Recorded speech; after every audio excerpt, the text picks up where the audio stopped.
kita mulai. Assalamualaikum warahmatullahi wabarakatuh. Kelas 4 sehat semua? Ada yang sakit? Gak ada. Kali kenapa gak berangkat? Gak tahu. Gak izin berarti. Oh ya, sambil duduknya pindah sini dulu. Oke. Jadi hari ini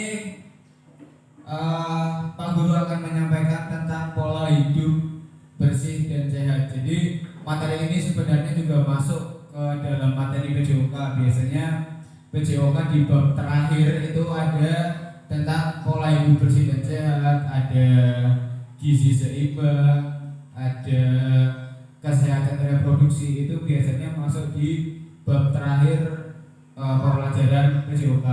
Tapi hari ini Pak Guru akan menyampaikan tentang pola hidup bersih dan sehat. Ada yang tahu nggak maksud dari pola hidup bersih dan sehat itu apa? Apa?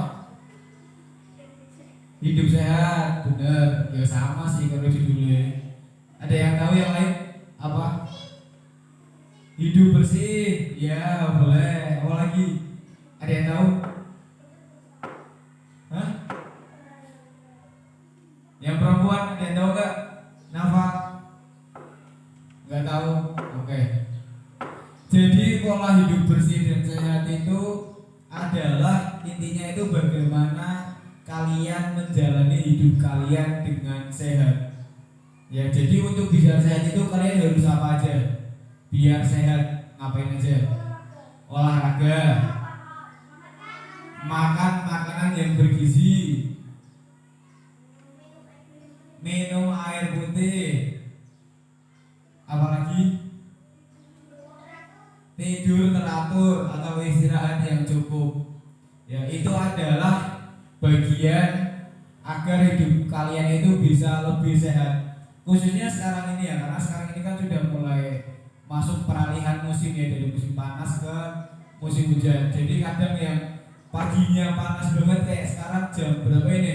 Jam 9 panas, biasa nanti jam 2 atau habis asar langsung hujan. Nah, itu kan musim peralihan. Itu kalian harus benar-benar menjaga kesehatan kalian. Kalau misal kalian gak mau olahraga, tidurnya malam terus, kalau makan sembarangan, yaudah pasti kalian sakit. Nah, itu batuk, pilek, priang, dan lain-lain.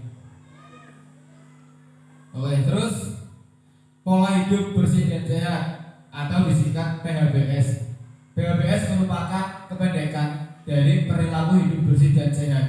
PHBS adalah semua perilaku kesehatan yang dilakukan karena kesadaran pribadi sehingga keluarga dan seluruh anggotanya mampu menolong diri sendiri pada bidang kesehatan serta memiliki peran aktif dalam aktivitas masyarakat. Nah, kenapa nyambungnya ke aktivitas masyarakat?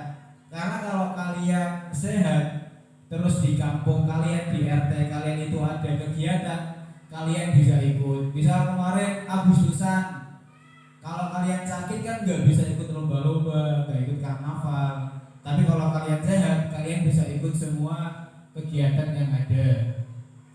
Selanjutnya, perilaku hidup bersih dan sehat pada dasarnya merupakan sebuah upaya untuk menularkan pengalaman mengenai perilaku hidup sehat melalui individu, kelompok ataupun masyarakat luas dengan jalur komunikasi sebagai media berbagai informasi.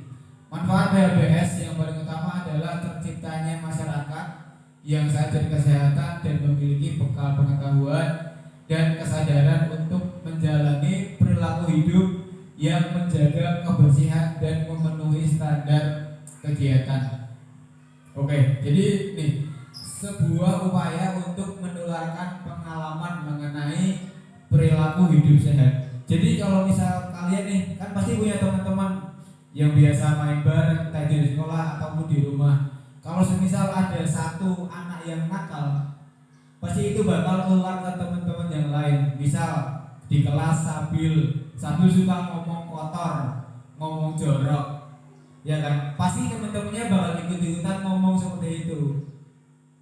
Ya, itu contohnya. Tapi kalau misal di kelas itu Sabil itu ngomongnya baik, dia nggak nakal, pasti teman-teman yang lain juga akan ikut sambil. Jadi itulah maksud dari mengeluarkan pengalaman mengenai perilaku hidup sehat.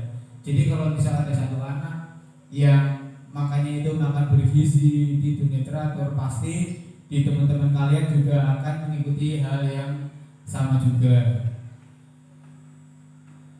Selanjutnya ada tatanan PHBS. Maksud dari tatanan ini adalah kegiatan PHBS yang bisa kalian lakukan. Yang pertama itu ada di mana? Di rumah, di sekolah, tempat kerja, dan di masyarakat. Kita masuk ke yang pertama, PHBS di rumah tangga atau di rumah kalian sendiri. Ada yang mau membaca? Siapa? Sambil coba dibaca dong. Dibaca. Kelihatan kan? Ayo pakai mic. Maju lagi kalau nggak kelihatan. Ayo ke bawah. Iya, ke bawah dibaca.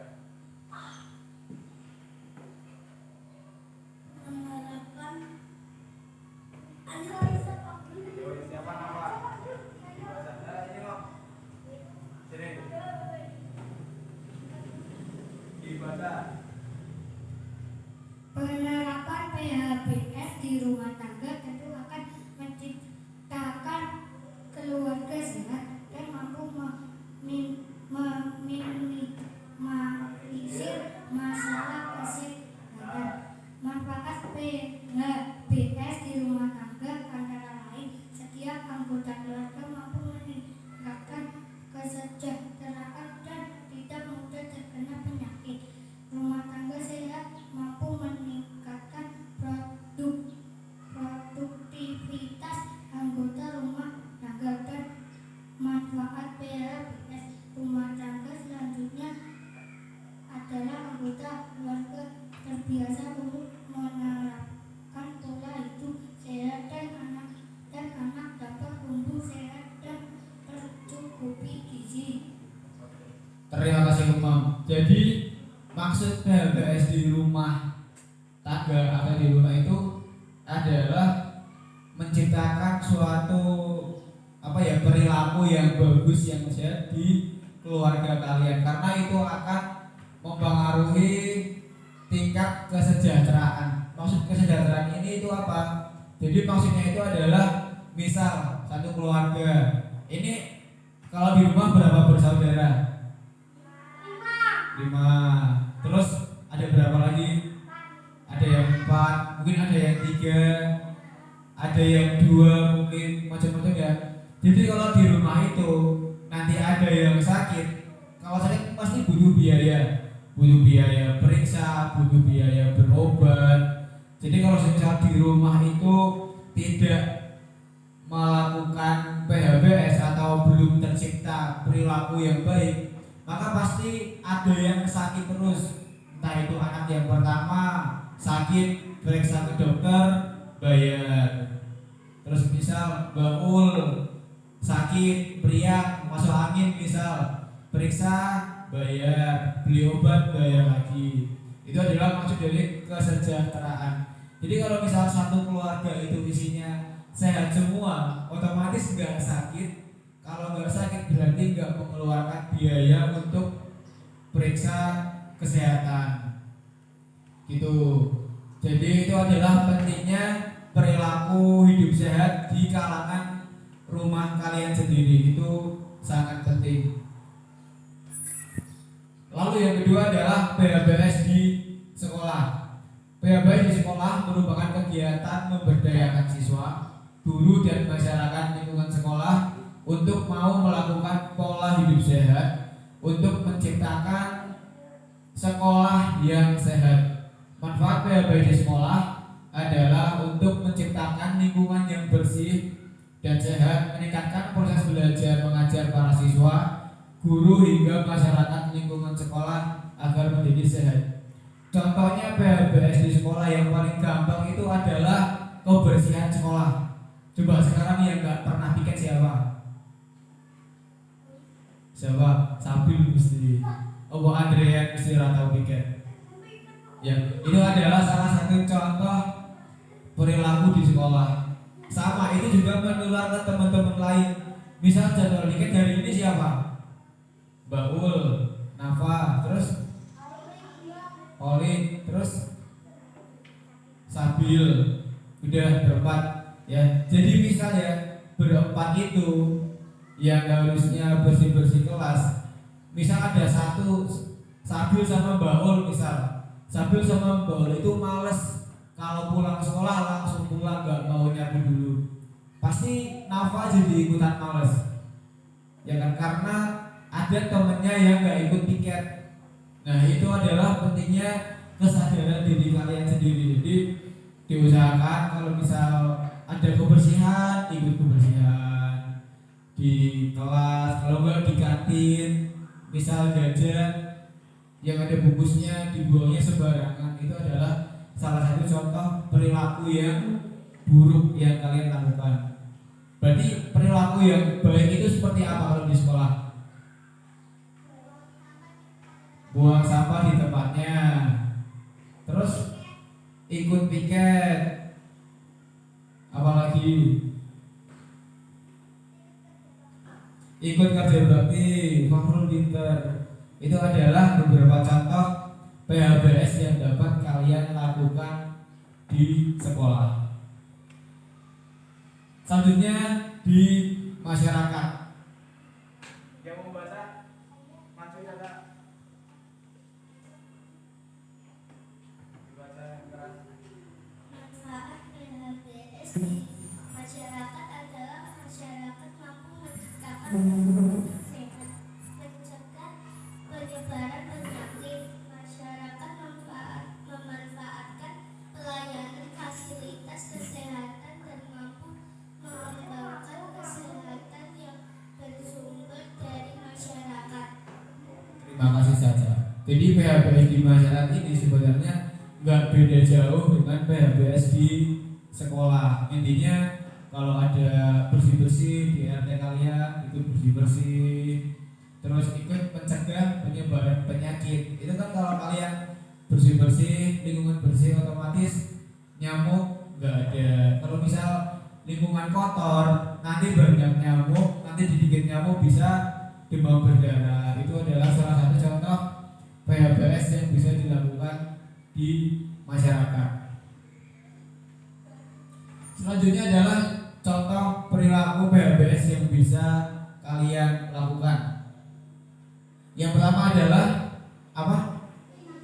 Cuci tangan dengan sabun dan air bersih.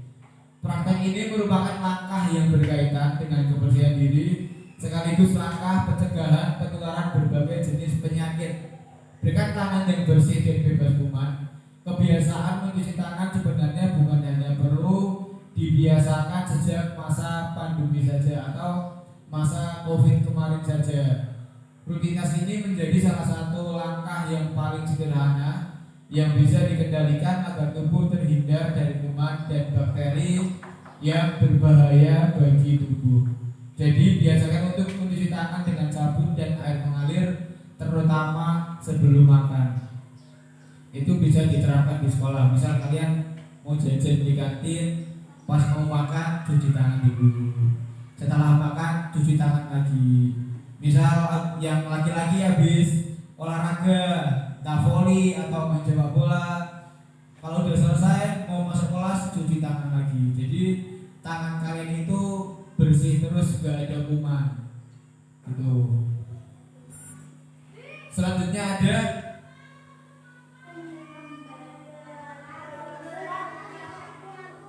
ada memberantas jentik nyamuk. Itu maksudnya di kegiatan masyarakat yang sudah Pak Bro jelaskan tadi. Jadi jentik nyamuk itu berkembang biaknya di mana? Ada yang tahu nggak?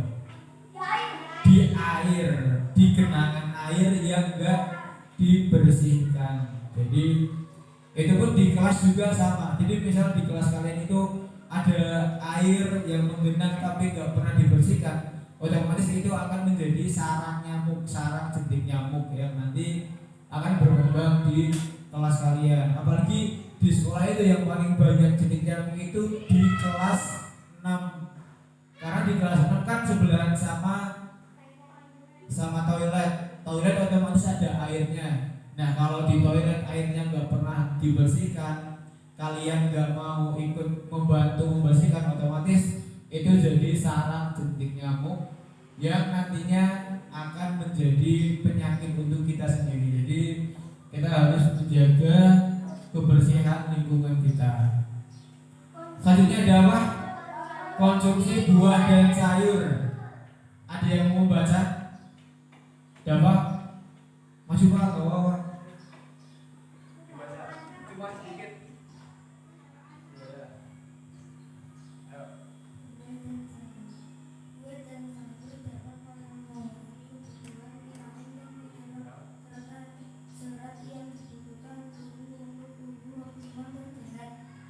Kebiasaan makan menjadi salah satu contoh perilaku hidup sehat yang paling mudah.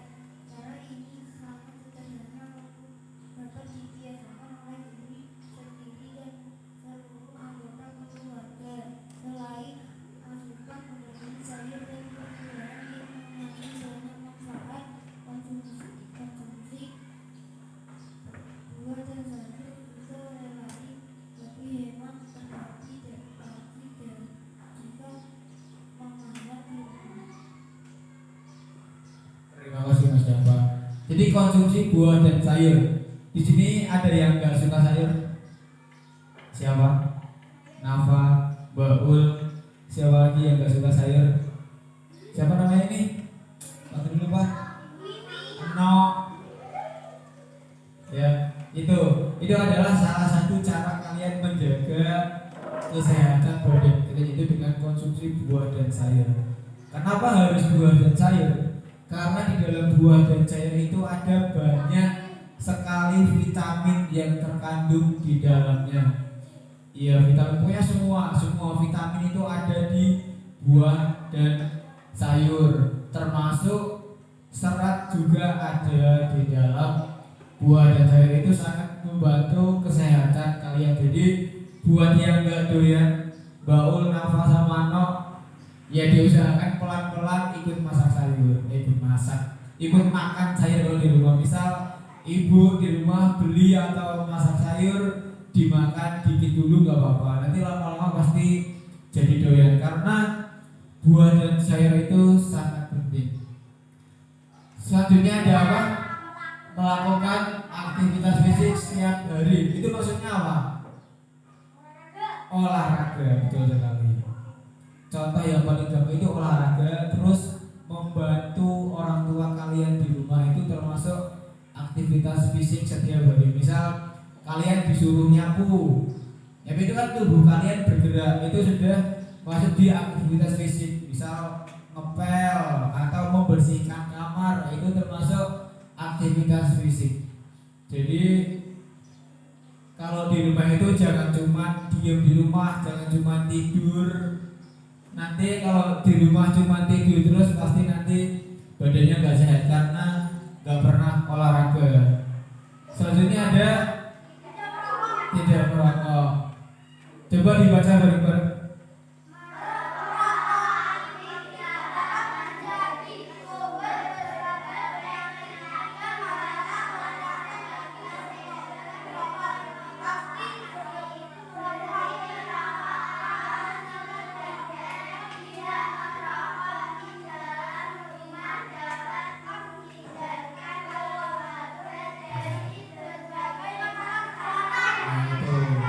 Merokok itu tidak apa?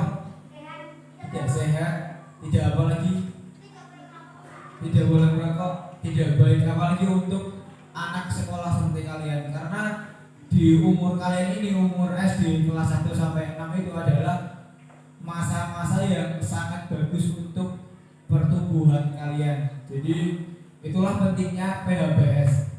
Ya, makan makanan sehat, olahraga, istirahat yang cukup dan tidak merokok itu adalah kegiatan-kegiatan yang bisa kalian lakukan. Karena kalau misal di umur SD, ketika kalian sekolah SD tapi kalian nggak mau menerapkan perilaku hidup bersih dan sehat, otomatis badan kalian itu jadi nggak sehat. Misal teman-teman yang lain bisa tubuhnya bisa tinggi, yang sehat, tapi yang gak sehat nanti jadi kecil sendiri.